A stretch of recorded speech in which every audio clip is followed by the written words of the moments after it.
Okay. All right. Well, hey Paige. Thanks for joining us, and we're excited to basically tell you more about projection mapping. This is really just kind of like a crash course of the basics, of kind of like everything that you need, all the considerations when starting a projection mapping project. And then if for any reason anything's lagging or anything's not working, or if there's any issues, feel free to speak up and let me know. And if you have any questions. Yes. Also, if you have any questions. Let me get rid of this.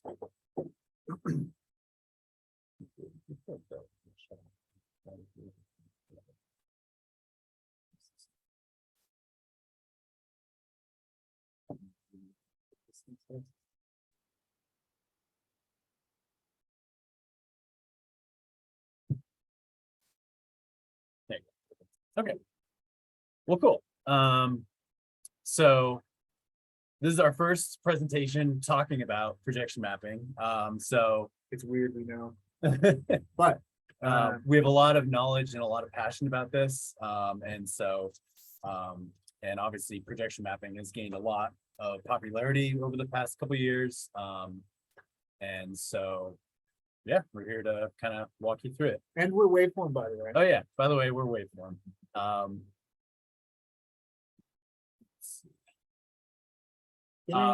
So my name is Sam Moritz.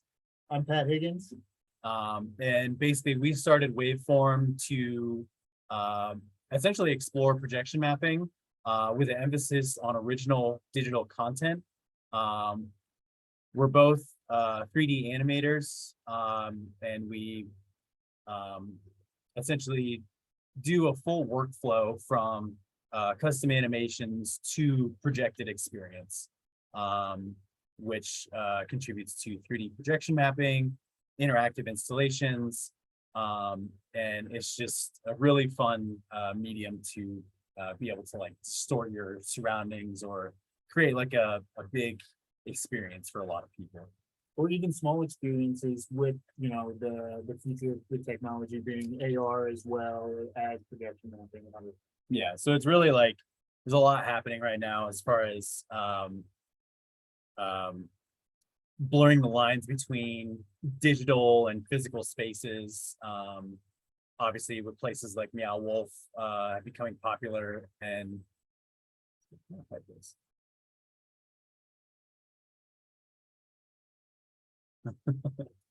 okay, cool. So it's really just given rise to this whole industry, which is exciting for us. The digital renaissance. Yeah. So first, we're gonna kind of talk through like some of our projects that we've done in the past. One of our first clients is Denver Union Station. We actually started Waveform back in July 2020, obviously during the middle of the pandemic, and the city had actually canceled the Parade of Lights, and essentially Union Station was wanting to do something festive. Yeah, festive in to replace or go alongside of the Parade of Lights, because they weren't able to, you know, obviously have large gatherings of people, parades, all that stuff. So we worked with another team to essentially set up an outdoor projection mapping experience for the whole month of December that displayed Christmas content, or basically just holiday content for the month of December. So obviously there's a lot of factors with that. A big building surface to project on, projectors being left outside in the cold for the whole month of December, and also curating the content. So this was definitely an exciting and a little bit of a challenging project for us, but also exciting because it was so unique for that time. And Union Station is continuing on with this project, and we're thrilled to do the curation again this year. Yeah. And so let's see the next project, and then basically if we obviously we'll answer questions at the end, and then we can always go back to other slides if anybody wants to go back and reference or ask any questions. One of our next projects that we did was the Daniels Fisher's Tower, also known as the Clock Tower in downtown Denver. 16th Street Mall, I think, right? Yeah, 16th Street Mall. And essentially, I believe David Mocha's in charge of curating the artwork and just basically running that whole operation, which was a big project with the city of Denver, where they basically built an enclosure that housed 10 projectors to project on the clock tower. And so it's a really cool thing. Basically, anybody, I believe, can apply. And it's a paid thing as well. Essentially, you can create like animation or some sort of like video segment to be projected on the clock tower. There's very particular hey there.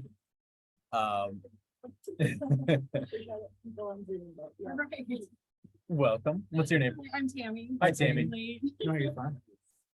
I'm Sam. Nice to meet you, Pat. Sam. Pat. Nice to meet you. Pat or Matt? Pat. Yeah. And so we're talking about the Daniels Fisher's Tower, the clock tower in downtown Denver, basically 16th Street Mall. The city of Denver has this as a full-time permanent installation. Goes year round, every night. And it's a great opportunity for emerging artists to submit artwork and get paid for it. And we can, I don't believe we have this listed as a resource, but I will definitely make sure to share as a resource to get in contact with David and Denver Nightlights. And so this concept in particular, we essentially looked at the canvas, more or less, and you know, this is a very tall and skinny aspect ratio. And so we sometimes like approach our projects by looking at the shape of the canvas first and what sort of opportunities present itself. Because obviously, you know, we're used to wide screens, and this is basically like the complete opposite.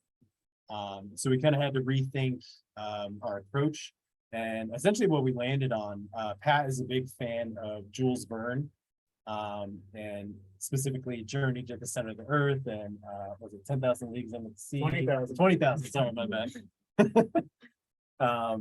And so this was a concept based off that called Journey to the Center of the Earth, where we essentially started up in space, and it's as if you were looking through the camera as it was dropping from space straight down into the center of the Earth. So it progressed from like a nebula, like starburst, down to like clouds, Whales flying through. whales. So it was kind of like a surreal experience as well. And then, as you can see, drilling down into the Earth's core, Passed by some dinosaurs, Yeah. crystals and such. and then essentially reaching a magma core, and stuff like that. So this was like a really fun project for us, and ultimately, we feel like the canvas kind of influenced our decision to go this route, as it was just like a slice of moving vertically or downwards from the sky down to the middle of the Earth. So yeah. There's a ton of resources in Denver for kind of this outlet. I think Denver's more prepared for it than most other cities. But it's a wave that I think is coming, and all of a sudden all of these cities are gonna want this production activation. And Denver is just a beautiful place to be for that. Definitely. Monthly photography, yes, it's every 2 years, but I was on one of those projections along with another 50 artists from monthly photography in 2023, so. Nice, very cool. Yeah, I didn't know they were paying for it though, so. I think it depends on but it's definitely, kind of surreal seeing your work, presented on like 16 stories, like right in front of us, like, what the hell, like, Yeah. this is really cool. Yeah. So, And watch the public's reaction. Yeah, Mhm. definitely. The cars stopping and everything. Yeah. Um, Yeah, totally. So this next project was from an artist in residency that we had with the Museum of Outdoor Arts. They're a great organization. And Located in Greenwood Village. now. yeah, Greenwood Village. They were in Inglewood, but they just moved buildings. They own Fiddler's Green, and that's Marjorie Park. basically in Marjorie Park, the park connected to it. And so they've moved their headquarters there. So this was basically their last year in this space where this installation took place. And this was a big opportunity for us because we essentially just got to like let loose within a studio space, whereas like, Four Oh. white walls. yeah, a lot of our work before would be either outside, so there's like weather and things like that to consider. So this was like the opportunity for us to go big ideas in an enclosed space for a experiential environment. For an extended period of time. I Yeah. think this ran for like 4 months almost, Mhm. after we built it. But it was fully immersive, it was interactive, it had custom designed audio, custom designed animations. We created basically 12 different realms that you could explore through this machine essentially that would trigger whenever you stood in the center of the room. And we did a lot of it through, creative coding, through Touch Designer. We created all the content for Cinema 4D, After Effects, whole 9 yards. It Mhm. was quite an undertaking. Yeah. It was a big project for us. Where like some of our other projects in the past, like it's a lot of setup or setting up the projectors and getting those in line. This was like our first real big project because like Pat said, we did what would you say, 7 different environments? 7 different environments and then like a home base environment. Yeah. Each with their own everything and lighting included. Yeah. It was a lot. Yeah. Custom LED lighting, custom audio. So it was and fabrication. As you can see on like the walls and stuff, we did like a kind of like spaceship looking theme on the walls. And there were like LEDs behind it. We upcycled a lot of like used computer parts and pieces. So it was kind of like a eclectic techie vibe. And multi-sensory. Yeah. You almost wanted it to be like overwhelming in a way, Yeah. but like, you didn't know where to look first, kind of. Yeah. And huge shout out to Pineapple Promotions on the LED help and some of the custom LED work on that. Yeah, definitely. This was one of our more recent projects. This is a permanent installation on Sunset Boulevard in LA. Kind of like West Hollywood area. We worked with a couple of different teams, but the team that hired us was a ad agency who was working with a architect who was spearheading this project. The architect built the sculpture or the structure, which kind of resembles like a spaceship in some ways. This was all custom built, and essentially he wanted to incorporate light, sound, and projection mapping. And so we got hired to take on the lighting, audio, and projection mapping element. We worked with a close friend of ours for the audio aspect. And then we basically did the lighting and all the visuals. We also hired a couple of our friends to do a couple of the sections of animations because we ended up making 20 minutes of content. For 3 separate services. Yeah. So 60 minutes of unique content, 20 minutes per wall, essentially. Because each projector essentially needed its own rendered video for each segment, and they all had to correspond And with the audio sync and the light. Yeah, exactly.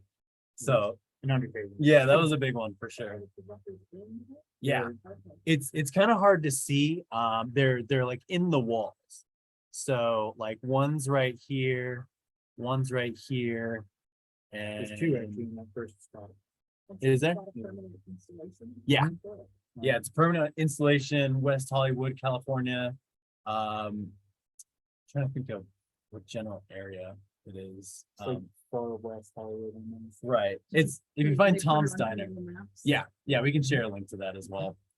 Was this all, does all the audio, do all the visual elements and audio elements happen simultaneously, or are they rotating through one? They are all three, all surfaces and audio are synced to one show. Okay. For basically 10 minutes, and then there's three ambient sections. They're all also all synced. Yeah. That was getting them all to like line up. Was probably one of the craziest Did you, undertakings. did you have to get the architect to approve, your concept and the art and the map and the sound, or were they just like, it's yours? You know, I think we, like that is not- yeah, he didn't really have much input. It was really the ad agency that we worked with directly in the city. So we didn't hear it, but I guess we got approval on it. Yeah, no word is good word. Yeah. But they really enjoyed the concept.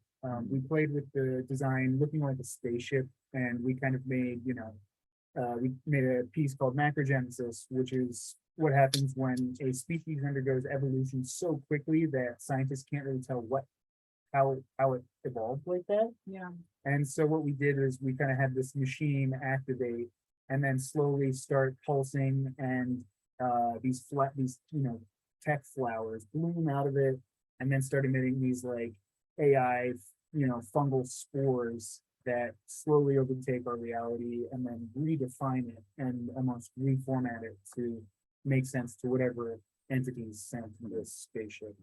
And so, yeah, basically it's just like a continuously evolving 10-minute animation. And then we had, like Pat said, there was three, after that 10-minute section of macrogenesis, then there were three separate ambient segments that are kind of just like fun and playful outside of like the macrogenesis concept. So yeah.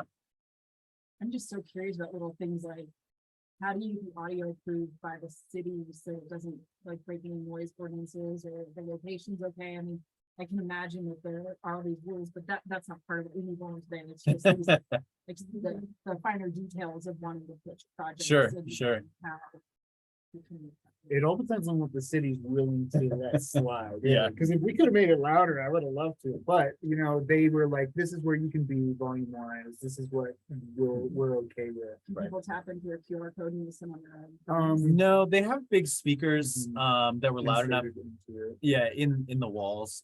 They also like installed speakers in like the park benches there. So they did a pretty good job of incorporating it just like into the space. It is kind of like a loud area because it was right next to like a sunset. Mhm. And so there's like cars, driving by all the time. So as far as like being annoying to like residential areas, I don't think that was an I'm thinking issue. more of the participant experience. Sure, like, sure. For them to be an immersive sound through their headphones. Sure, or they have sure. Something might be a totally different. Well, Yeah, and experience. that is definitely something to consider. And I think, if this were like an inside project, that could definitely be something to be explored. However, this is a public art installation and you kind of have to be ready for all and any of the public to come and interact with it. it also creates a really nice like sweet spot in the center of it's almost like a cocoon in the center where there's light all around you and the sound is kind of almost like you're bathing in it in a way. And you almost like it drones out the sound of all the cars passing, and it almost feels in such a chaotic space in West Hollywood, LA, right? I feel like it creates that sense of disconnect from Yeah. the city around you and just pulls you into that locale. Yeah. When we were out there last, there was Or a escapism. basically Yeah. within the city. Yeah. There was a couple we met out there last time we were out there who said that they stop by there almost every night because they just love to, just kind of get out of feeling like they're in the big cities. All right, I'm gonna keep moving forward. So here's just basically what we're going to cover today. Basic workflow, essentially what you need to get started, the different mapping programs, content curation programs, which there's a lot, pre-rendered versus generative visuals, projector basics, mapping basics, and then our list of resources and Q&A. List of resources we may have to like reshare in a couple days, just so we get all the links and everything on there. Yeah. So first thing, basic workflow. So these are essentially like the bare essentials of what you need to do any sort of basic projection mapping. You need a computer, however, not always, but if you're going to map a surface, you're going to need a computer. You're going to need mapping software to run, a signal connection, which is something like an HDMI, obviously a projector, and your projected area, which can be anything. It could be a building facade, it could be a canvas, it could be just like a blank wall, sculpture, yeah, anything. People, yep. So there's really, yeah, this is just kind of like the very basic workflow.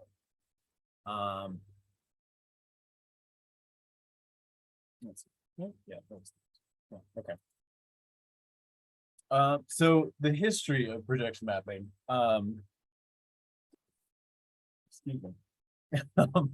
Basically, the two main places that we were able to find that where projection mapping started was the Disney Haunted Mansion installation, which I believe was built in the late 1960s. And then also, interestingly enough, around the same time, late 60s, was essentially these liquid light shows that would accompany psychedelic concerts. And this happened in a lot of different places. So it's hard to say that it like resided in one specific region, but obviously San Francisco, the whole Haight-Ashbury movement and psychedelic movement, it was huge there. New York as well, and then also UK, yep, and also Denver. So there was a venue in Denver called the Family Dog, which was essentially, yeah, it was essentially an extension or branch of the Family Dog in San Francisco at the Avalon. At the Avalon, that's right. And Family Dog was like a production company. And then they opened Family Dog, the venue in Colorado, in Denver, Colorado. And at the time, they actually had the largest liquid light show in the world from like 1967 to 1968, which was something like 16 overhead projectors and like 11 people to run it per show. Yeah, it was insane. And honestly, we just did a project which we didn't show on here, but we had no idea about this either. It was totally kind of like forgotten about, like under the radar, like and how much of an impact it had on Denver's music scene. The guy's name was Mark Arno. He was the light wizard at the Family Dog here in Denver. And unfortunately, it got shut down in '68, I believe. Yeah, which is super sad, but it gave rise to basically Denver's music scene and what it is today. Created it as a spot for music outside of, California or New York or Chicago. And so essentially with these light shows, it would be a whole array, I mean, depending on the setup, of different types of projectors. They would use overhead projectors, slide projectors, gobo projectors. So it was really like a whole mix of like all these different things just to fill the space. And so, artists would essentially make their own custom slides for slide projectors. Also the famous technique with the liquid light shows, mixing oil, water, and dyes together, and then essentially having those on plates of glass. And those plates of glass essentially acted as your layers. similar to like Photoshop and things like that. So they would put like a specific color on a plate, and then they would be able to squish those together, and it was really hypnotic and Psychedelic. and this was for bands like The Doors, Jefferson Floyd. Airplane, Pink Floyd, Janis Joplin, Grateful Dead. So when we got to do this project, we were really excited to be able to kind of go back to this analog and hand powered method of doing visuals, and it was really exciting and really fun to do that. So outside of that, theater was another place where projection mapping was starting to get played with and used in different ways. And then it wasn't until basically like the late 90s that academic institutions and bigger businesses started to look at projectors as something that could be used in the future, or something that could be built upon for technological advancement. Specifically, one project was led by Ramesh Raskar, I believe.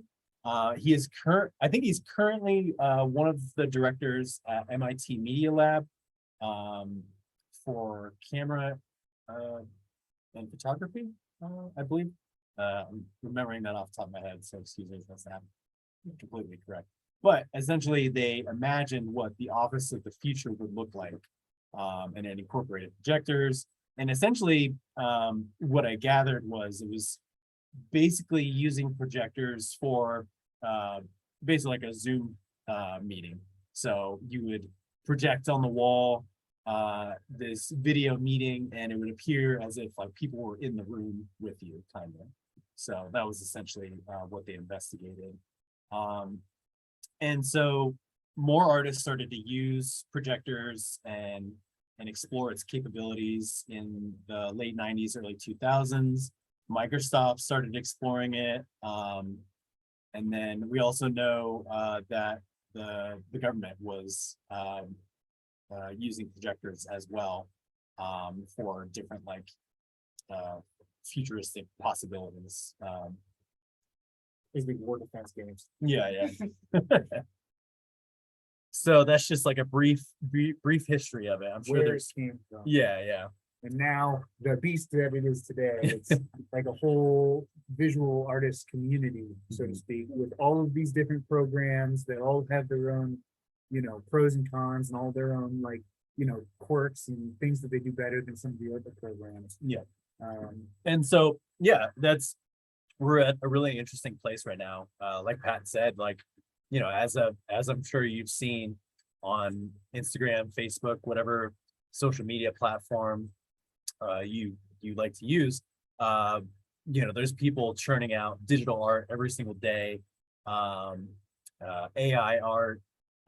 It's really getting to a point where digital art is transforming in so many different ways, so quickly and so rapidly, that it's very accessible to the average person, which is great.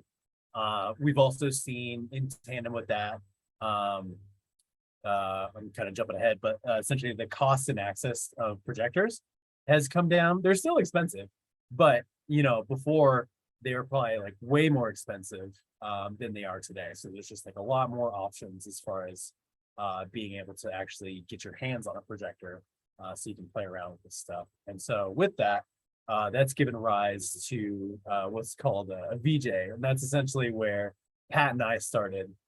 We started out doing visuals for concerts, and honestly, that was like our first like big impactful moment, where I think we each like had our own individual moments where we're like at a concert, we're like, whoa, I want to do this.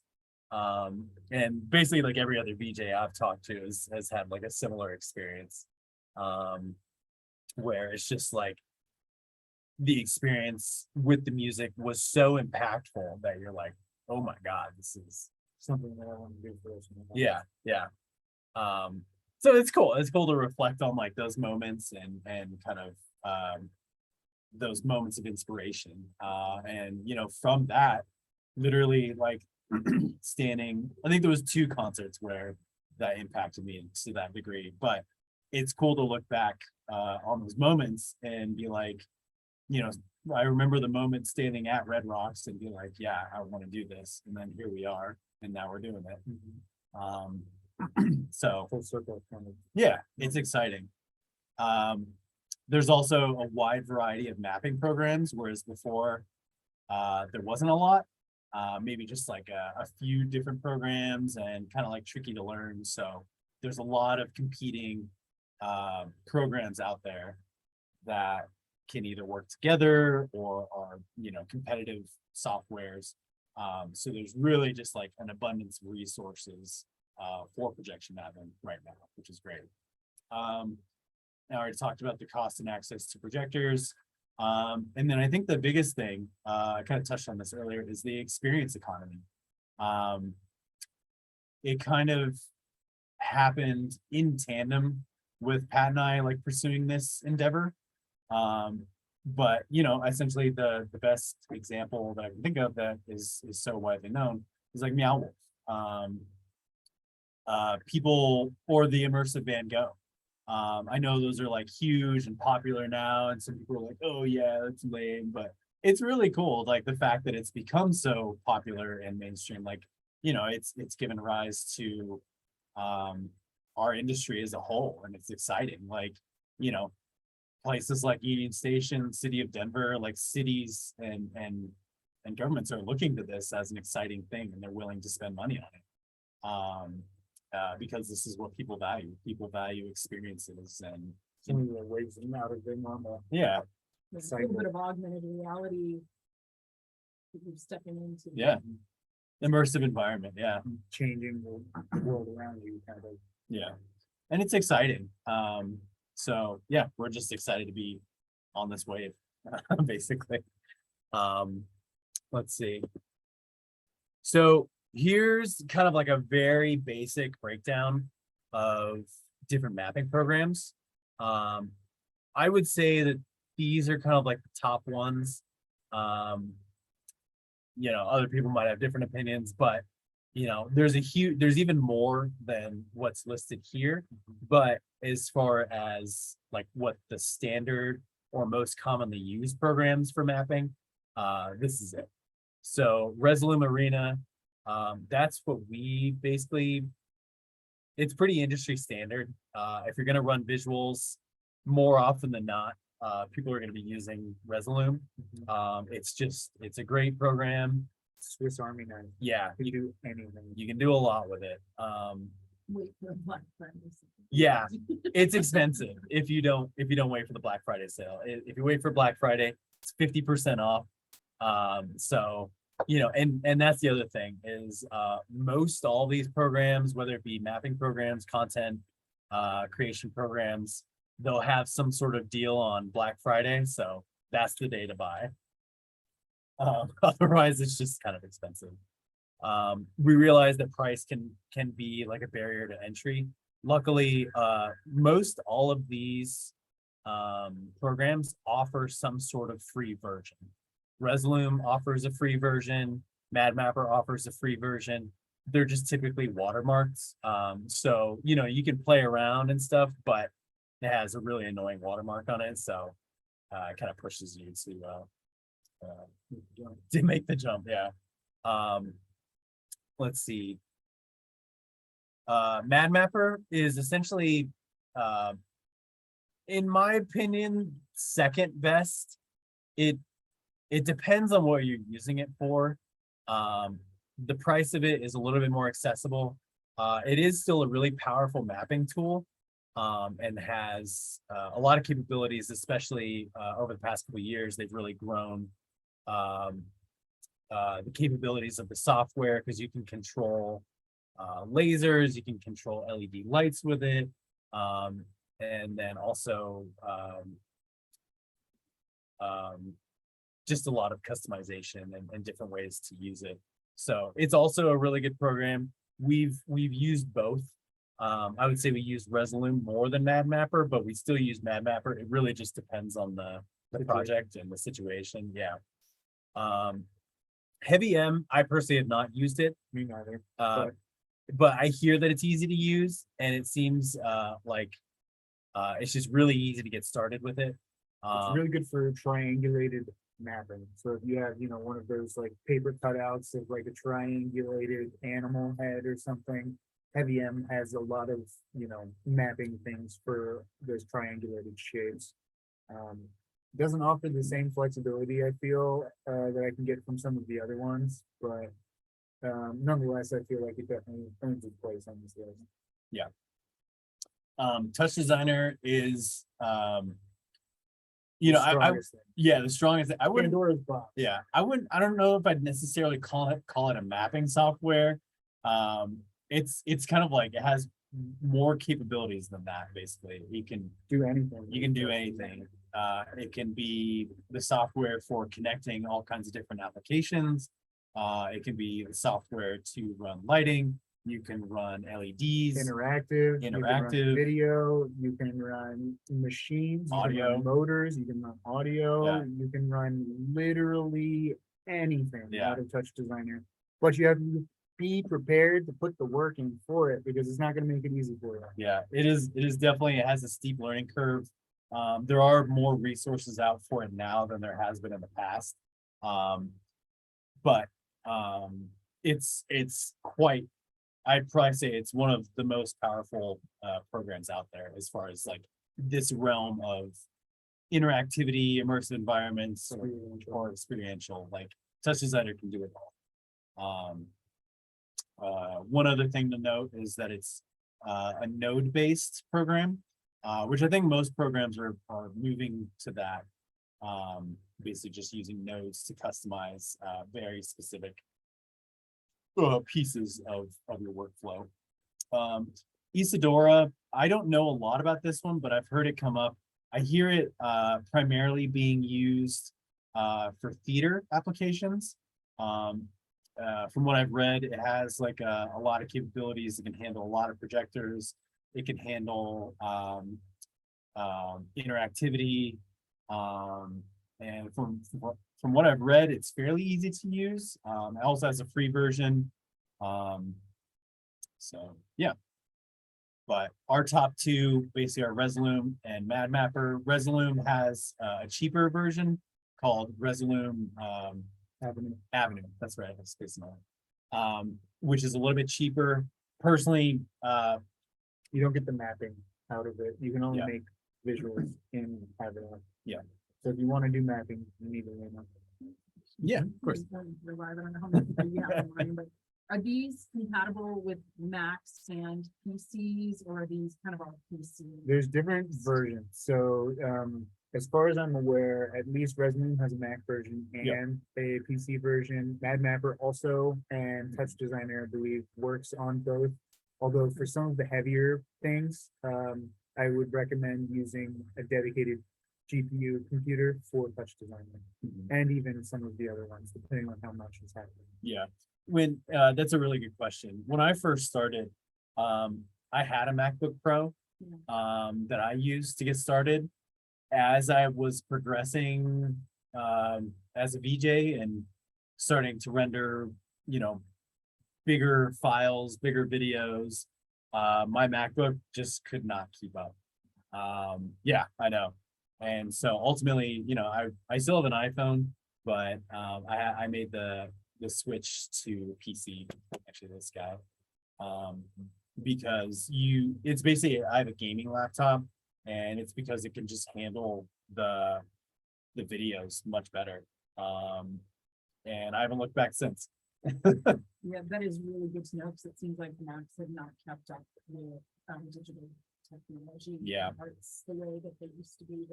Not at the same financial input level. Yeah, Right, I mean, they're like a third of the cost to go for a PC. Yeah. now, right? Okay. And the Mac towers, they have the power, but again, they make you pay for it. yeah. So. You could buy a car for probably how much you This spend. is probably a logistical obvious question, but when you say you need a computer for your basic workflow, one of these computers stays on site managing the Yeah. project. So you can have one where you build it and then transferred over to the computer that's gonna live at the With the installation. projector. Yeah, and there's, so we've You might had. wanna repeat my question. Oh, sure. And Paige, if you're not able to hear some of these questions, we're more than happy to repeat them. But essentially, you were asking about like leaving a computer on site if you have like an installation or some sort of like projection mapping setup. Kind of like what's needed to like make sure that it continues to operate, basically. So yeah, we've definitely had projects where we've needed to build a custom computer or custom PC. We built it in a way that it was like, it has all the power that we need, but it's small so that we can kind of like stash it somewhere. So, but obviously, you know, if you can get away with a laptop, that's generally kind of like the easiest to do. Just have to build this in where budget after pitching. Yeah. That we're gonna have a separate laptop to be in. For the Yep. installation. Yeah. Needs a control system, basically. Yeah. And that's the control system for all of the different projectors that Yeah. are put to it. And are the projectors on Wi-Fi then, or are you wiring? They have to be wired Yep. video. I mean, you can do wireless video, but in our experience, it hasn't been as reliable as we would like it to be. Yep. And, Love it then. yeah, it makes it easier not having to run cables. Yeah, Yeah, so who's providing, I mean, are the cities or the organizations you're working with providing, In some cases, the yes. power outlets for you to? power, yes. Typically, you can always, like, if you're doing a city installation, you can usually always rely on the city to provide power. Beyond that, I wouldn't expect much else.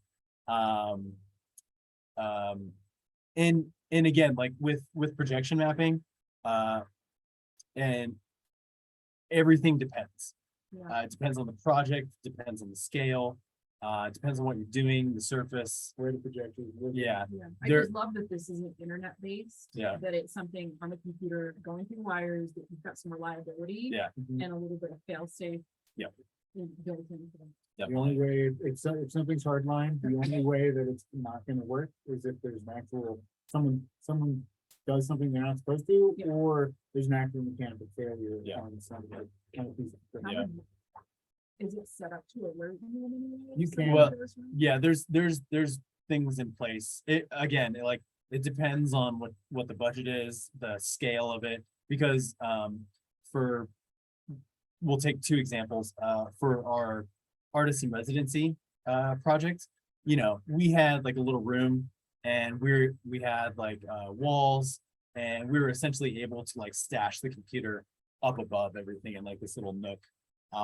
Now for the LA project, they actually got, I don't know if it was, I mean, for lack of a better explanation, they basically bought a walk-in fridge, like a pre-made walk-in fridge, to just live on site to house all of the computer systems. Oh, keep it cold. Yeah, and keep it cool. So there's basically like a big station where all the computers are that run everything, and it's more than just the mapping software. It's like it's running the air, what is it, the cooling system, which there's like an internal water cooling system in the structure itself. Site lighting, Site lighting, the billboards. speakers, billboards, yeah. And there's different routes for everything.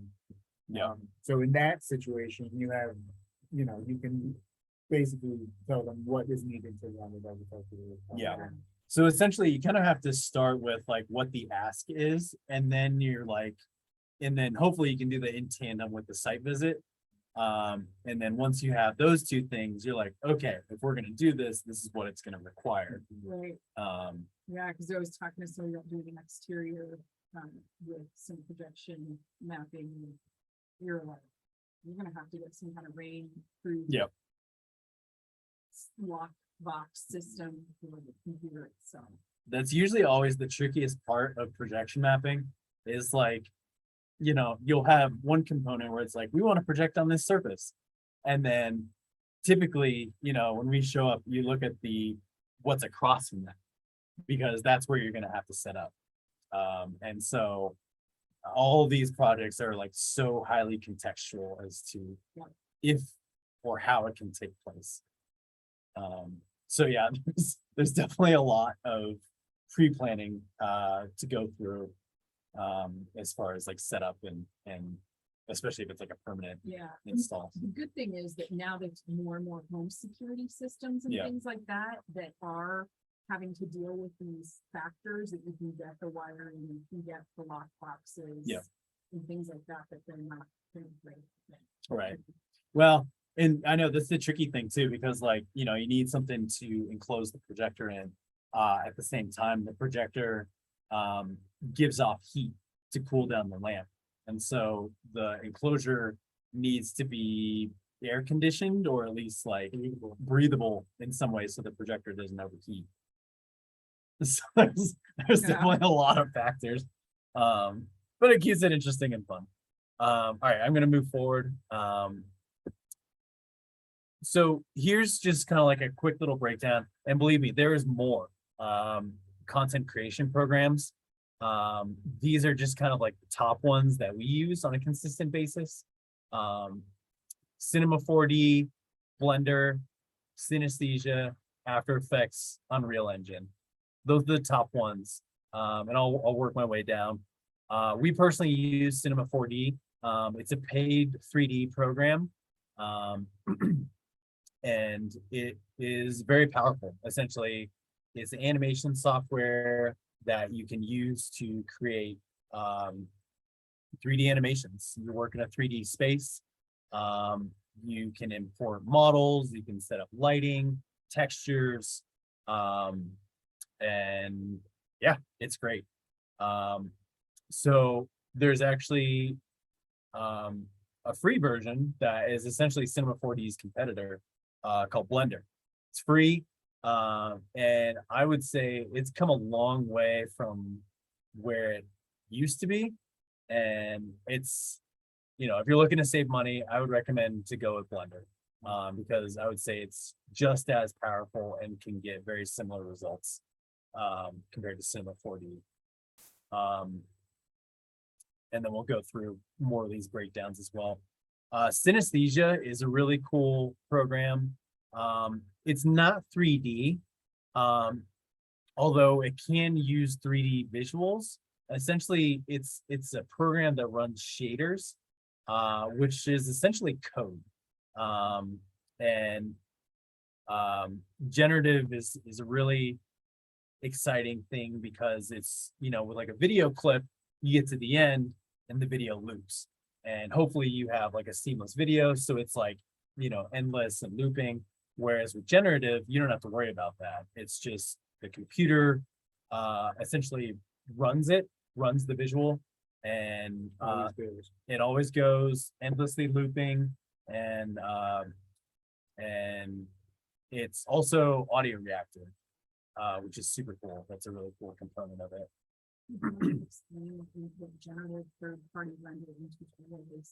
Yes, yeah, we'll get into those in a second. Okay. After Effects, this one, you know, it's a content creation program. Yes, we mainly use it for compiling our renders from Cinema 4D. You know, it's a great post-production software.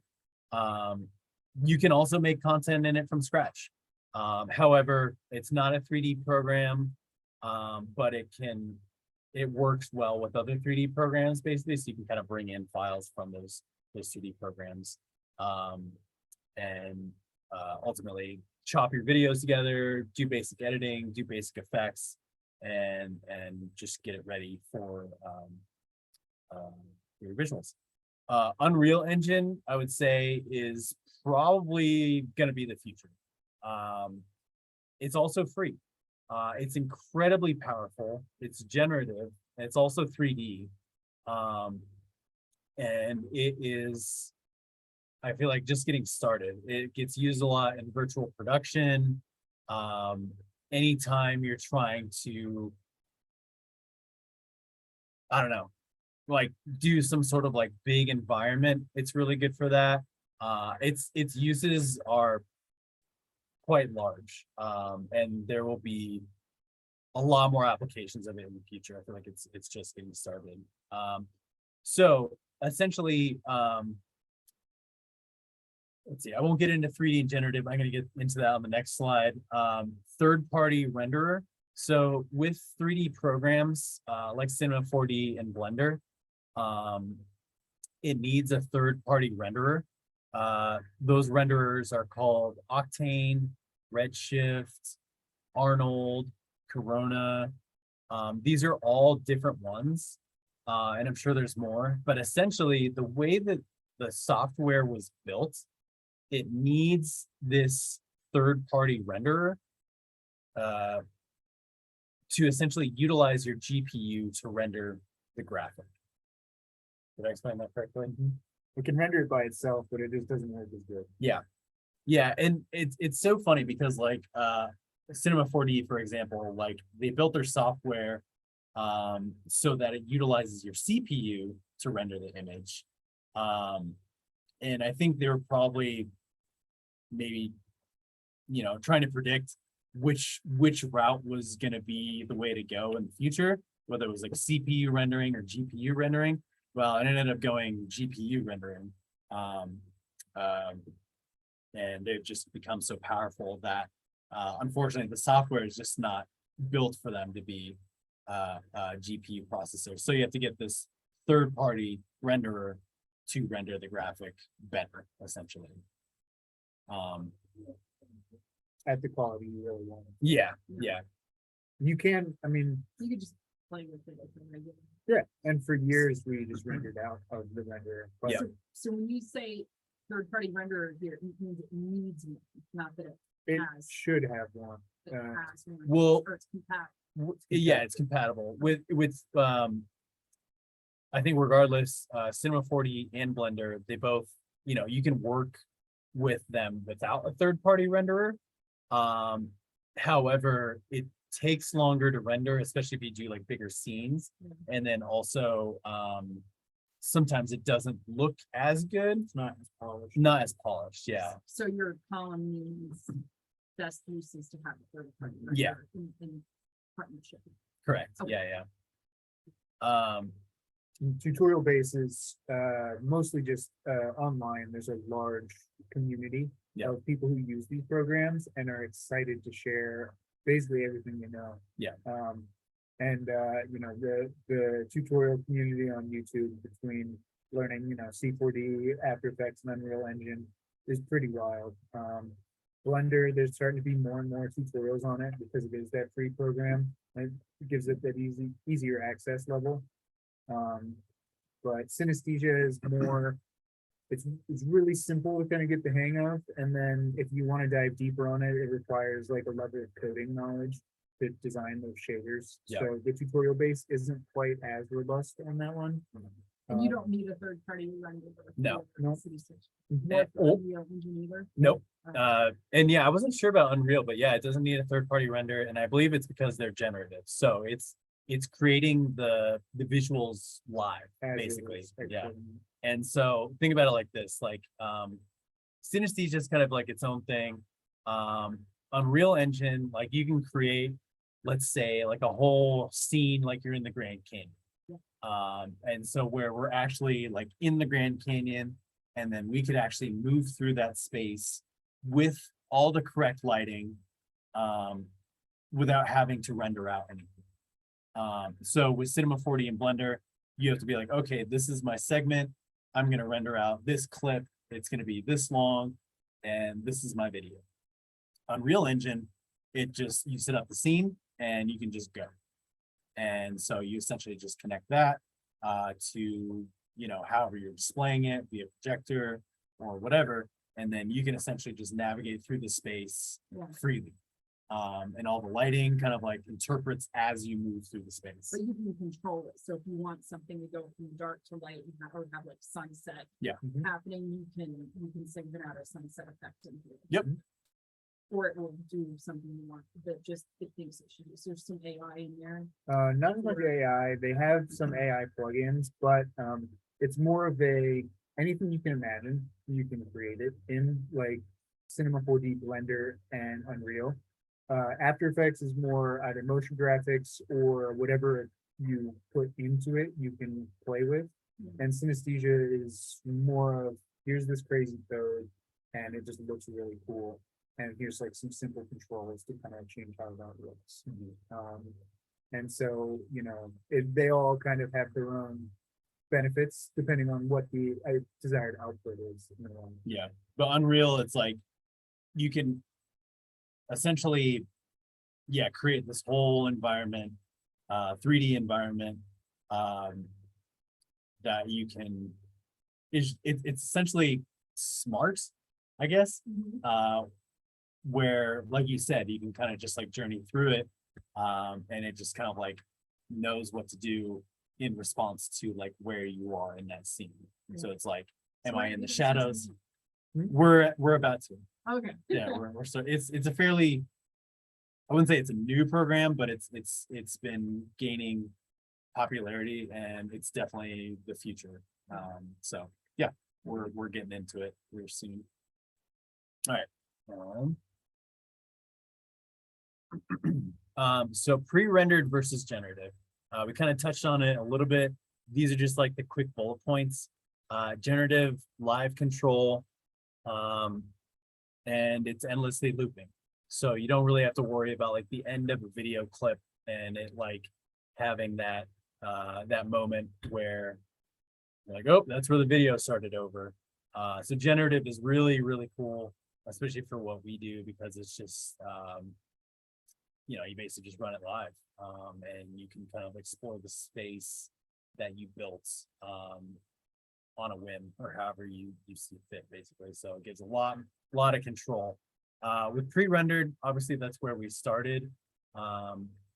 You kind of make your video clips, make your visuals, and you had your whole library of visuals. And much like a DJ has songs to pull from, we would have clips to pull from. And then we could mix those together. Obviously, they had a specified time frame that they would run, and then essentially they just run on a loop. So can you do live and generative? Can you do live changes? Like if you had a set of clips you wanted to pull from, can you just move them in? For instance, DJ, or you saying you can only do that with pre-rendered? So you can you can essentially manipulate and control to a degree your generative visuals. It depends on what program you're working in and also what you're trying to do. But essentially, in synesthesia, they have different scenes that I would call, basically like different clips. But obviously each scene has like a different style, aesthetic, or movement to it. But yeah, you can essentially transition between the two. Yeah, I guess I'm not quite getting the X spot here. Of Sure. How, what, as an artist, what difference you're getting between generative and Sure. pre-rendered? So It sounds like generative is more hands off and pre-rendered is more like you've got to be there doing stuff. Or designing. So like with the with like pre-rendered things, you end up with more stuff where you can put certain things in certain places.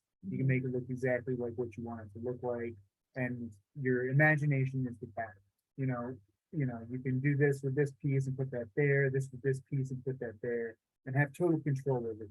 That's pre-rendered. yes. Okay. So this video is pre-rendered. So it's always going to do this loop. You can do like effects and stuff to it. You can distort the video, but it's always going to loop through this,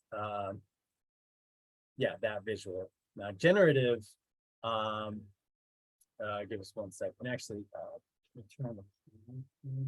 Yeah, thanks for showing these examples. Yeah. I just was at a show last week where I was watching, I think we were watching the video behind the performers more than we were watching the performers. Yeah. And it looked like they may have had a generative thing where they put up an image and then it would just start doing things with it, like make it 3D and then make it wave and then make it blink, and it kind of seemed to have a program of its own. Yeah. let's see, Paige, can you see the projector? Or can you still only see my screen? I can't believe there's not like a. Oh, if I click on Leah's screen, I can see it. Okay, yeah. We would have a program at CU with digital, Media stuff? digital art that one of the people over here are guys. And I'm like, yeah, this is like learning from you guys. This is incredible. What a gift. Thank you. Thank you. Yeah, I appreciate that. You guys- I was thinking I was gonna make a fool of myself at this table. No, no. I'm not a human person too. I can't be on the computer anymore today. I'm like, oh. So this is synesthesia. Uh-huh. So what synesthesia does really well, a lot of these shaders are really just like textures. Sometimes they use like real 3D objects and stuff like that, but it's really good for patterns. This pattern, I believe, is reaction diffusion. And so, you know, yeah, So you we can. put an image in and it does. No, No. this is its own. This is code, basically. Okay. Code is making this work. Well, where's it starting from for you as an artist? Uh, for me, it just starts, you know, What do you put into? whatever I want. We've basically figured out a way to input our signal into this program, pull it out of it, and we've kind of figured out, you know, how to take elements that we want from this and pull it into all of the other stuff. Yeah. It's, you know, it's a little bit more, So are you choosing the colors? You're choosing. depends on the Okay. final output. You know, depending on how you have it set up, you can control basically everything, you know, I can, you know, if we do put media into this, we can control that. I can mirror it. I can change, you know, change all the Yeah. colors here. That's what I Um, see a lot of at the concerts. Mhm. And this stuff, the generative work, you know, you can even hear how it's following my voice kind of. It's really good for that audio reactivity. Yeah, that's one thing that synesthesia does really well is audio reactivity. It's such a great play on words too, what the word synesthesia means. Yeah. Mhm. Which is that it's like I can taste what I see and I can hear colors or something. These are matching these senses. Was it the melody one, the concept? Oh yeah, that's pretty cool. So if there was a loud like bass beat or something like that, it would change. It would follow that pretty effectively. But so these programs Yeah, there you you go. can put in. Well, yeah, they're coded. So essentially like it's built via code, and then you can essentially synesthesia has like a marketplace where these scenes live. And so you can essentially incorporate them. They have a couple of different like buttons and controls where you can like manipulate the colors or like how it responds. So for Unreal Engine, it's gonna have those capabilities too. Not as much. Unreal has some of this as far as, you know, you can add, you know, noise and distortion and other pre-coded elements into it. But it's like the best of both worlds, where you can design whatever you want, like that other pre-rendered content, but then you can apply these other things with it. So Right, because I'm thinking, like I've got a visual and there's an audio component with it. And so if somebody comes into the room and the audio starts playing, then that's gonna activate some of the things to draw your eyes into the main visual element. So that- this is gonna make me be able to do what I've been imagining I want to do. that's the Yep. goal. That is the goal. I thought I was gonna have to like figure it all out manually. It's, This is incredible. Yeah. So let's see. We'll that's we'll basically the difference. yeah. between those two. we'll do more of a walkthrough at the end. You can say I'm gonna be quiet. Oh no, you're fine. No, questions are great. I'm just Like while you're here, it's exciting to learn. yeah, totally. All right, let's see. Paige, if you want to navigate back to my screen. Oh, and I guess we could potentially, well, we'll talk through it first and then we'll do a demo with projectors. So essentially, this is just breaking down the different types of projectors. there are a lot of different kinds, and it can be really confusing and overwhelming to pick which one is the right one, because like we said, each project is highly contextual to, you know, the distance, the size of the wall, the brightness.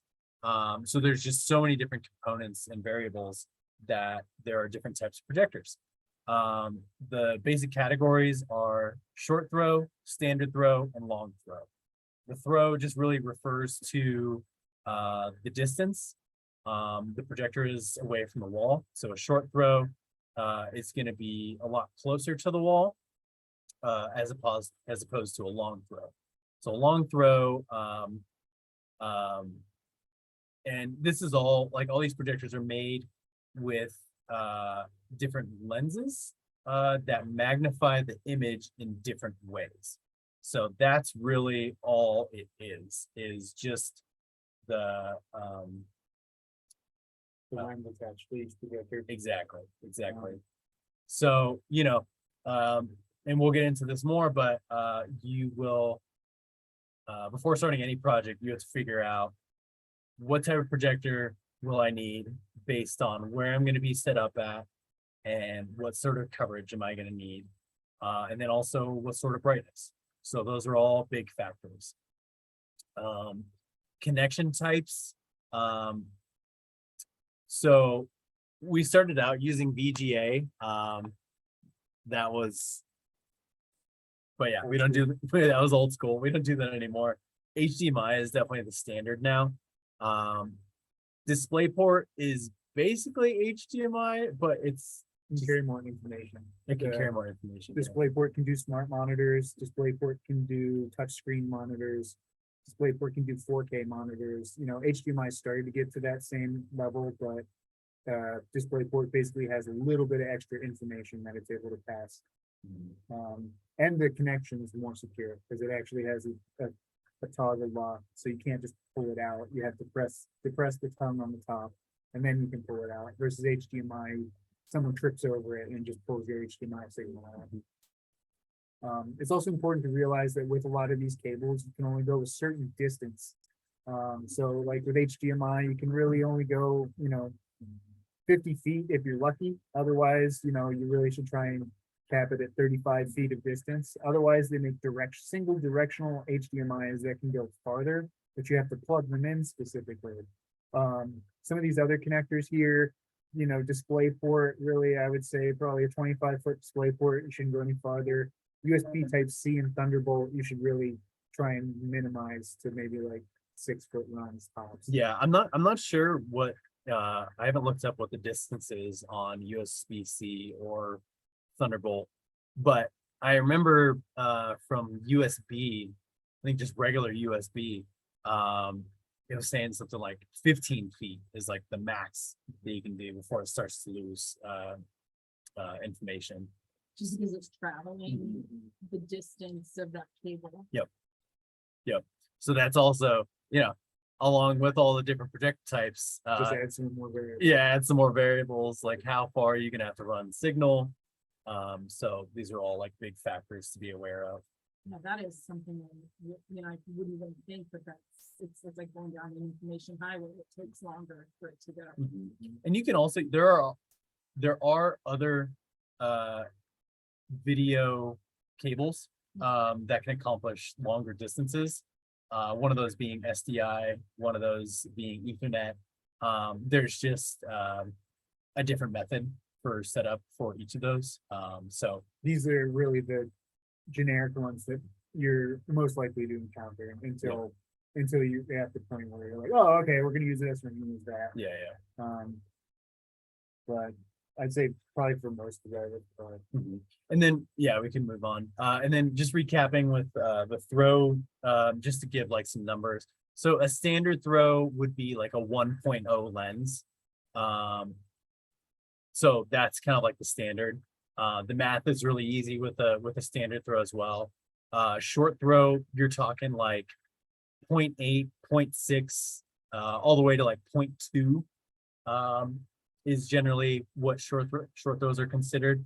Long throws are going to be probably anywhere from like 1.3 all the way up to like 2 or 3. No, you think like 2? Standard would probably be 1.3 to like 1.8-ish.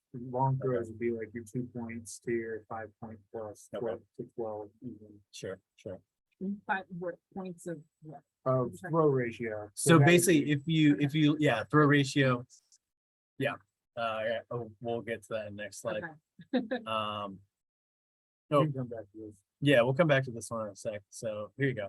So here's where we break down throw distance a little bit. So essentially, the factors are size of the wall, or the intended surface, and then your distance from the wall to the projector. So from that, you essentially get an equation, which I'll go ahead and let's skip ahead a little bit. So here is essentially the equation. Your throw ratio equals the throw distance and the image width, or at least your intended coverage.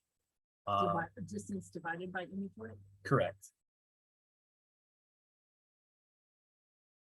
And then that will give you a throw ratio, which could be like a decimal point number. And essentially that tells you what sort of lens you need at that given distance.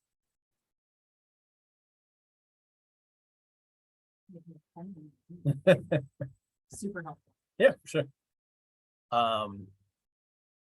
And that's basically it. One really important resource that we did include on this one is that there are a lot of online throw ratio calculators to where you can basically plug in the given information that you have, and then it will just tell you, and then you'll be able to like adjust, you know, within that wiggle room based on, you know, kind of where you need it to be at. And so that's a little bit easier to work with. Calculator.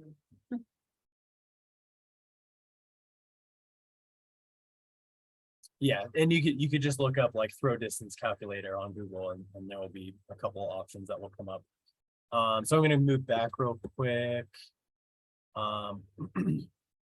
So we're going to do some projector basics. Where let's turn that back on. Okay, the camera. Oh, we can. Okay, go ahead and click on Leah's screen. We're just going to do like a basic walkthrough of these projector basics.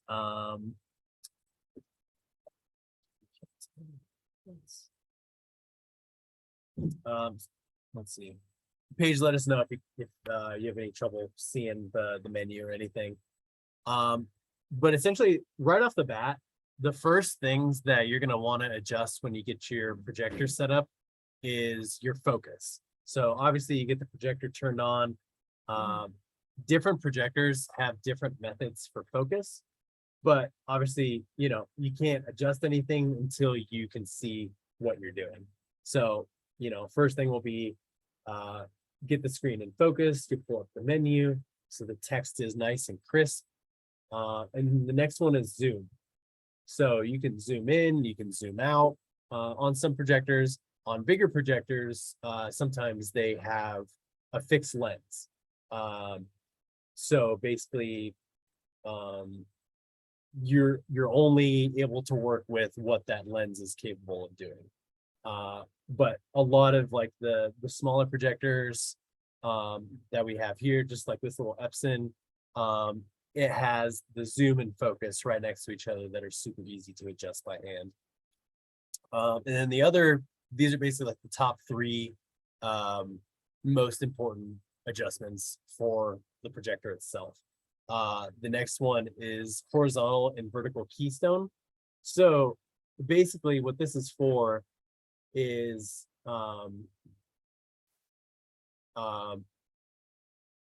in most cases, you want to be able to project on your surface as straight on as possible. If you're not projecting straight on, let's go. like move the projector basically to like the side. So you don't have like a straight and clean rectangle. So it basically is like some image manipulation. So you're basically able to adjust for this skewed axis within the projector itself. And so you can adjust it vertically, horizontally, and essentially the goal is to adjust it so that it looks like a straight rectangle, or as straight as possible. So you can put the projector at an angle and then you can use that horizontal vertical to adjust to skew the image. Yeah, If you need to. you can. It's I think for best practices of projection mapping, it's always best to be as straight on as possible. But obviously that's not always the case. So you want to be, like I said, as straight on as possible. But if that means like you're off a little bit, then yeah, you use the horizontal vertical keystone to just compensate that little bit. It'll save you headache, because if you're not as like, there's almost like multiple layers of alignment that have to happen. The physical alignment has to happen first, then the digital alignment, and then the fine tuning. Because if you go out of order sometimes, then you end up with like, you're like, why the hell is this moving like that? That doesn't make any sense. I should be able to get that point right there. Yeah. And often it's because the physical alignment isn't done properly. So those are three things to have. Yeah, well, To those check. are your tools. And I mean, every time you set up a projector, you're gonna check these three things. Most projectors will have it too. Yeah. I'm pretty sure every projector now has at least that. Mhm. Um, And these are essentially, yeah, just like on the projector itself, because we've been talking about like the mapping software and content creation, but this is basically like the basic controls of the projector itself. Because sometimes it needs that little bit of fine tuning. And so the next ones would be test card. So test card is how you're able to look at what you're projecting and see what it looks like. So, this has a lot of lines on it, it has text on it, and ultimately what you want to do is just make sure that this is all lined up. This comes in especially handy when you're blending two or more projectors together, because you essentially need to match up these test cards so that it's seamless. with the lines match, make sure the colors are matching, make sure that the grid looks as a grid is supposed to, you don't have weird wonkiness across. So Yeah. you might have two projectors on the same Basically, spot or next to each So other. you can use two or more projectors, let's say for like bigger installations, like we're projecting on a building facade. One projector might not be able to cover the whole area. So essentially you take two projectors and then blend those together so it covers more space. So it's two projectors, but it makes it look like it's one image, yeah. Right. Did you design this test card? Or We is did. that something? We designed it We a little modified bit, we modified it, this isn't like it's a work 100%. in progress. Yeah. Yeah. Um, Like how white diamonds. If you can. Yeah. Exactly. There's different ways to do it, Mhm. having sand it for yourself. because Usually this is kind of like what is up the longest during setup and things. Yeah. So it kind of, having something that you're familiar with, what the colors look like, exactly what that's supposed to look like. It makes you're like, oh, why is this green not the right color green? Yeah. And then you're able to make those adjustments as you need to. exactly. And then, it also, in our opinion, makes it easier, for mapping, because it's a high contrast screen. And if you're trying to map off of like one of the visuals that you're running, it doesn't always give you a clear picture of like, the full space, where all your points are, And it's So- moving. and it's moving. So it's good to just have like a still image. Yeah. Or It's- relatively static, Yeah. have like the key elements not moving, adding some motion is you know, is nice for making sure that everything looks good, Yeah. kind of, after you've kind of synced it up with the still image. But the still image definitely to kind of like make sure everything's synced, and then, you know, run through all the content, be like, okay, this looks good, this doesn't look good, what's going on? Yep. Um, And those are really like the most critical components of projector adjustments. We'll do a quick little walkthrough of like the menu. Just to show you like what some of the other options are. So in here we have image, so you can adjust your brightness, contrast. you change in the different modes. Sometimes you have a that'll screw you if you're not paying attention, because it'll be on like an eco mode, or Right. it'll be on like a low color mode. Yeah. And you'll be like, why is this not matching with my other one? So yeah, there's definitely like a couple settings to go through, and then we don't need to click on it. Let's just go through each one. Go back to signaling. This is literally the projector menu. Yeah, this is the default projector menu on this Epson. Okay, settings. So settings, you can also go in and do keystone there. You have, here, we don't have to. Wait, so the- Projected volume, make sure that's off, so we know the audio on there. so you can also access the test pattern within the menu as well. Mhm. So these are, That's a built-in. these are basically built-in test patterns. So you can make your own, you can use the projector's default. Some projectors have more than one option. Right. Go back.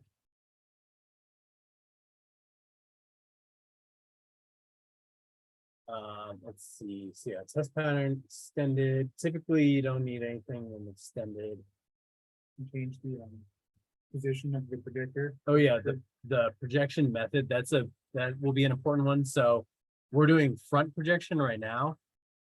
There's also front ceiling. So if you were hanging it from the ceiling and it's upside down, so it orients the image in the correct way.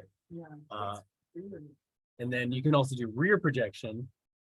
So that's as if, and actually we could go through each of those if you want, just to show.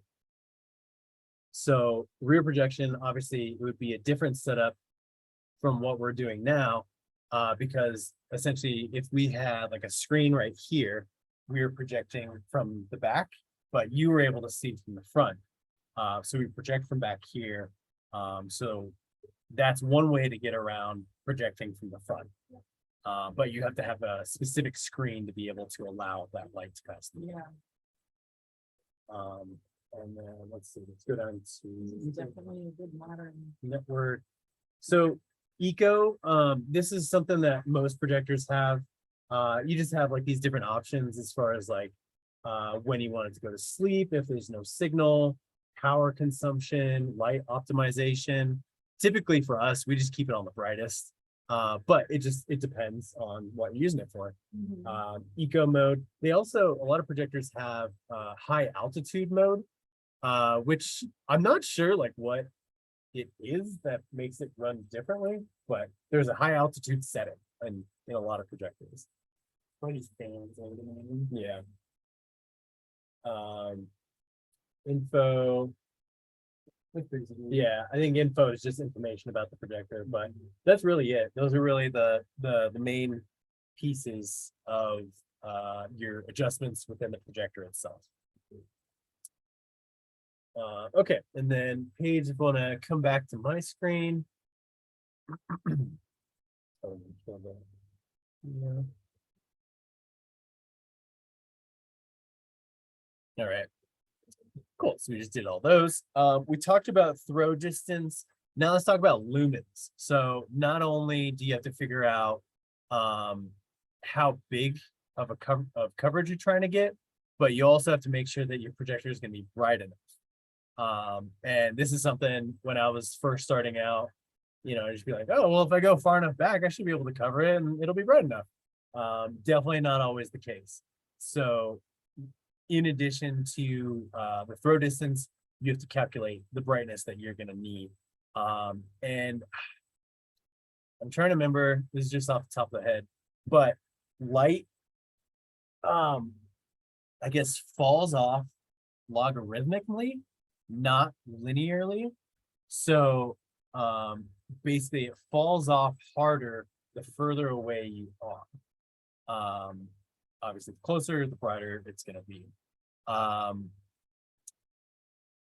Let's see. Lumens. So here is just the basic definition. Lumen is the unit of luminous flux equal to the light emitted in a unit solid angle by a uniform point source of one candle intensity. So a lumen is literally like one candle brightness intensity. This projector right here is 3,400 lumens. We have projectors that are 5,000 lumens, 6,000 lumens, and even 15,000 lumens. We've worked with projectors that are 21,000 lumens, 30K, and 32K lumen, or 32,000 lumen projectors. 32,000 is the biggest that I'm aware of. They make 40s. And they make 40s. Wow, geez. I personally haven't worked with a 40 or a 60, but 32 is the biggest that I've worked with. And those things are bright. Even our 15,000 lumen projector, we turned it on in our projector, we turned it on in our garage, and even just looking at the blue screen on the wall was like hurting my eyes. So it's very bright, and it's definitely a factor. And it's always better, in my opinion, if you're going for a big scale, to go with bigger, higher amount of lumens, because it's always better to have more than none, basically, in this case. At least in outdoor settings. In indoor settings. Yeah. It's what's called blowing out the wall, which is when you're using a projector that is way too bright for the space you're in which case most people can't even look at the screen. Yeah. So that is a factor to consider. And again, what you're doing or the given environment is the key factor to what type of projector you should use. And ultimately, most projectors that you'll find similar to this Epson, as far as like just getting started and kind of your first projector, they're generally going to be in the range of like 3,000 lumens to 4,000 lumens, and that's generally like a good place to be for just starting. You can do a lot with that lumen count, and they're pretty versatile all around. So somewhere in the range of 3,000 to 5,000 lumens is a perfect place to start. And then, like I said, there are so many different projectors, so many different variables that all have they may look the same, but you really have to look at the specs of the equipment itself, because it's like, oh, look, this one's 4,000 lumens, but it's only 1280 resolution. So there's just so many different things to look into with projectors, and it can take hours to figure out which one's Have the you ever right just one. gone to like an antique shop or like some secondhand place and just grabbed a bunch of cheap projectors to test them and see what they do for you guys, just like in the beginning? Not so much thrift stores. Those ones, I mean, for thrift stores, you can definitely find like the old projectors. Those typically like aren't as bright, but they're like, kind of fun to tinker around with. Yeah. As far as used projectors, generally you try to look for like marketplace, Craigslist, like colleges or offices that are clearing out inventory. That's generally where you find projectors. You generally don't find them at thrift stores and stuff, unless you're really lucky. I found like some old ones for sure. But as far as any nice ones, I haven't seen any at thrift stores. I think other boxes would be just, everybody's, Yeah, yeah, back in the fun. yeah, for sure. And then as far as, this isn't really a slide, but as far as projector brands, Epson is solid, BenQ is solid, Panasonic is solid. Christie is one of like the higher end names. BenQ, did I say BenQ?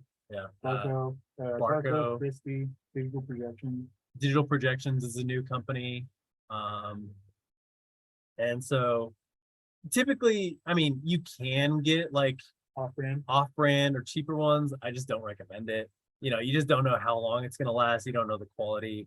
And so if you're gonna spend money on a projector, you might as well get something that is gonna last. And if you're going for a cheaper end projector, BenQ and Optima are those are your money spots right there. Yeah. You can't go wrong, and they're pretty reliable too. So. Yeah, definitely.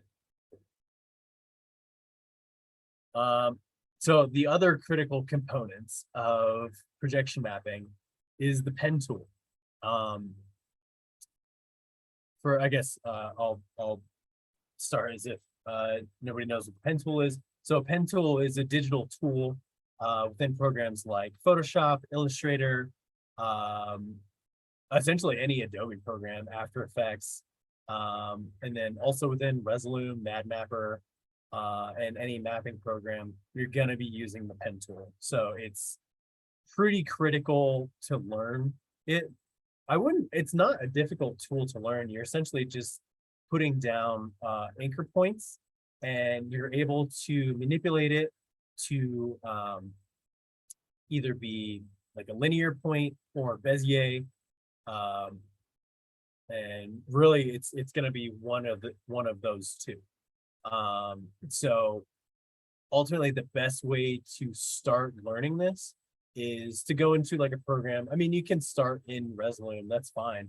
But obviously you can start in programs like Photoshop and Illustrator and just practice tracing objects, like trace a star, trace some sort of weird object that's not like symmetrical Or square.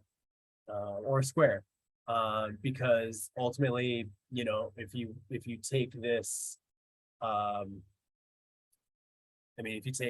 if you want to progress within projection mapping, you're going to be tracing pretty complex objects, and they range in complexity. This image that we have in this slide, we actually traced this mural as best as we could.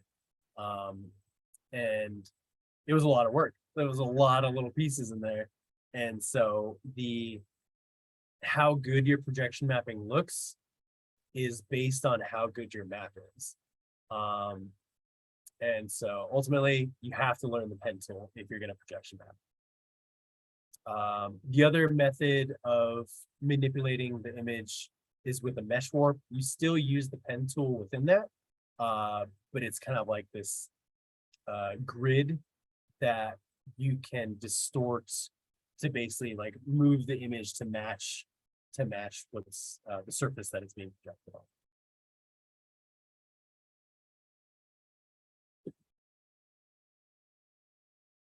And essentially, these are the resources. So I believe we've gotten through all of our slides. We will definitely provide like a Google Doc in a couple days with a more robust list of resources that we can share. We'll send it to Leah to share with everybody that came.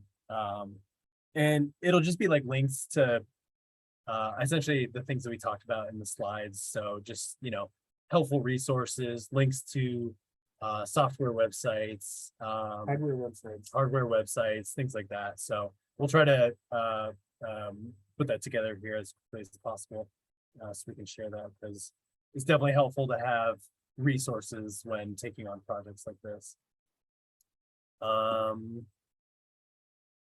And thank you. So we're all done with our slides. Thanks for listening. Yeah, thanks for listening to us. This is our first time doing a presentation.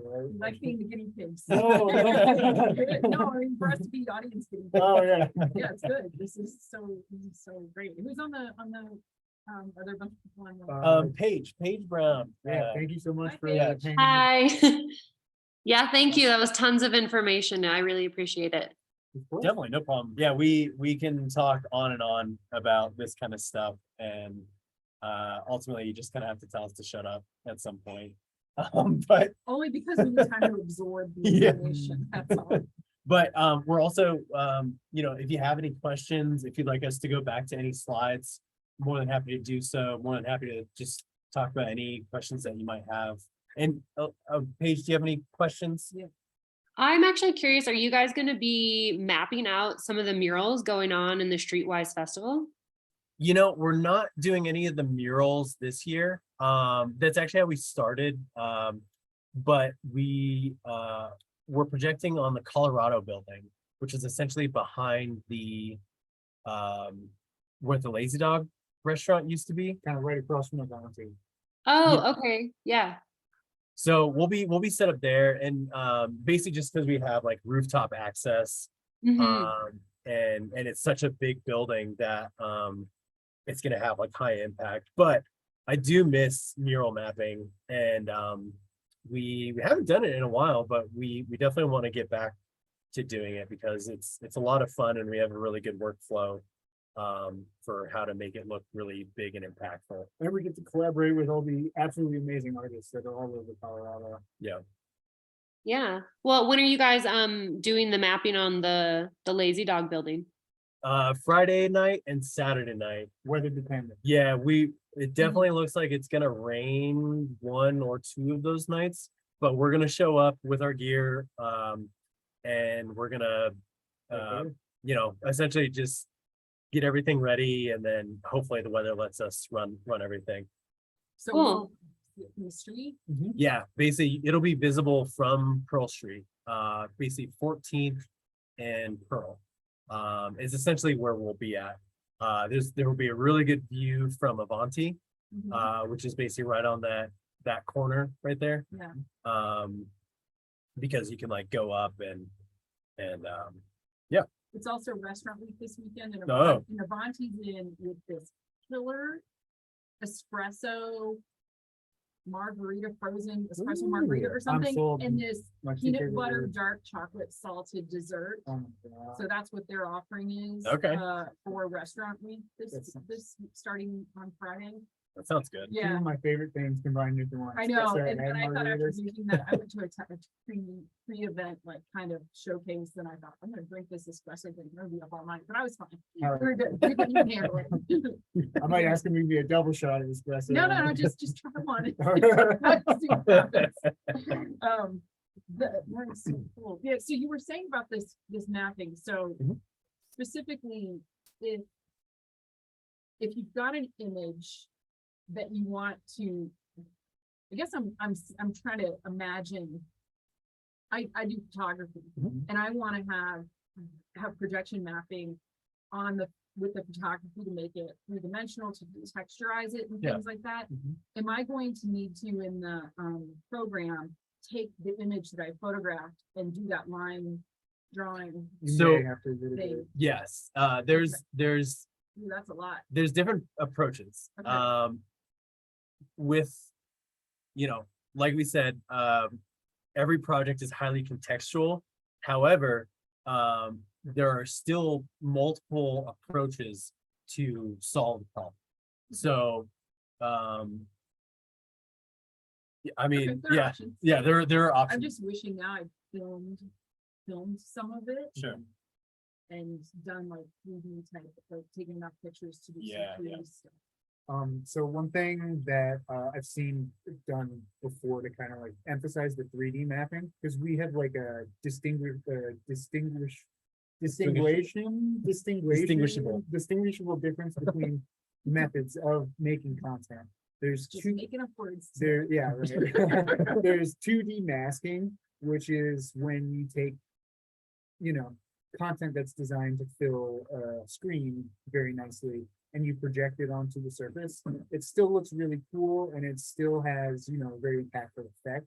And then there's 3D mapping, which is when the content is designed specifically for the surface it's going. Mhm. So you're not you know, you're not required to necessarily create the full 3D for everything, you know, and you can kind of blend between the full 3D looks and the 2D looks, and it has like a really impactful effect. And then essentially, you know, it's a slippery slope of curating visuals for your intended use, because you can obviously you can start small, one program, and be like, okay, cool, I made this little video.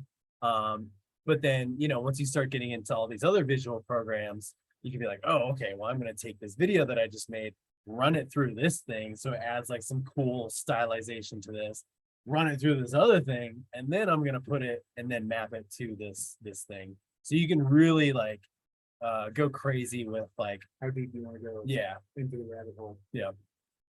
This is gonna be fun. It is fun. That's why we enjoy it. Oh, yeah.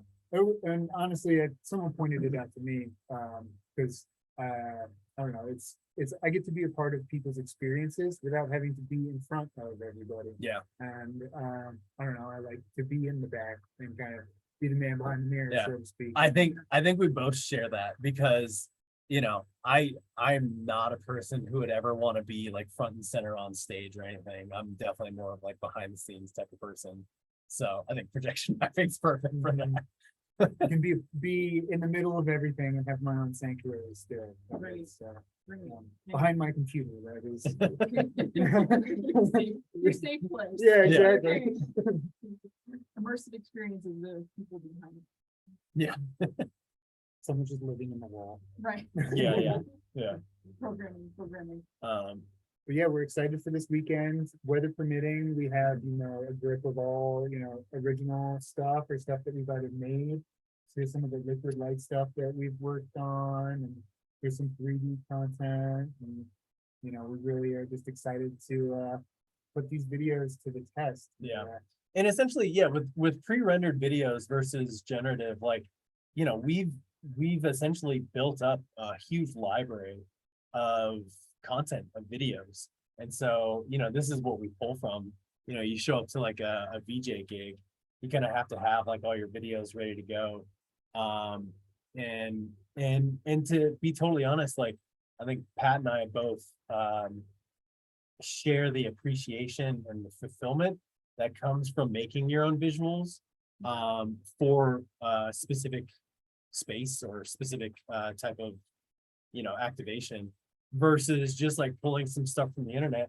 And it's fine, you know, like there's two different approaches, and you can still use other people's videos. However, you know, we've just noticed that there's way more satisfaction that comes from using your own visuals, or even just like friends, because we have a big network of friends, other visual artists, who you know, do this stuff as well, and we all like to like share clips and hook each other up with, you know, whatever cool thing we're working on. There's some storytelling in some of this. Oh, yeah. And what times you guys gonna be there, Friday and Saturday? Basically dusk till 11 or midnight. So dusk is like 7-ish now.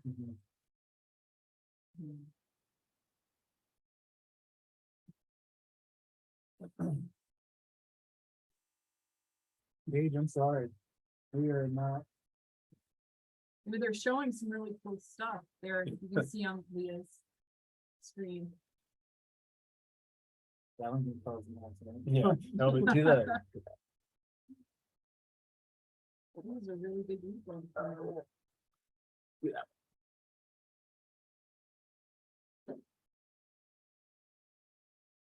So this, oh, I made this in After Effects actually. I was gonna say it was generative, but I recorded it, but it's not. It's pretty cool. Yeah. But this, it looks like it would be generative. Generative tends to be like patterns. Not always. It's not always the case. Yeah, noise, textures, stuff like that. And there's even analog Mhm. generative, which is basically how people do like, you know, analog synthesizers, but people have designed video synthesizers. So instead of creating sounds from all these patch cables, you create video content. You get this really cool glitch look. You guys are bringing 1984 back when MTV first launched. Like That's this is right. what this is all. There's a huge, What's old is new again. yeah, no, seriously, there's a huge interest in synthesizers, video and audio. So there's like a huge, kind of like, yeah, huge push for all that. And then also with liquid light shows too. There's people starting to get back into that because it's like, that's where it all started. So here's something like you could do with some of your 2D stuff, like you're saying, this is basically just a video of Snake that we just ran effects through. And now, taking what already looks like a sick freaking pit viper, now it makes it look like Just it's adding great. colors. Making This- it super saturated. This is great because I took some of these images, the whole point was supposed to be black light. Mhm. So it's the black light colors and images, but what happened was our black light flash broke Mhm. in the middle of the program. Dang. And so the timer, we were trying to use like regular lights with a timer, and so half of the images didn't render correctly, but an application like this would fix it. Yeah, Oh, yeah. definitely. Because that pops the colors and gives you that black background. What is, I have so many questions. Totally. So Can I follow? yeah, of course, of course.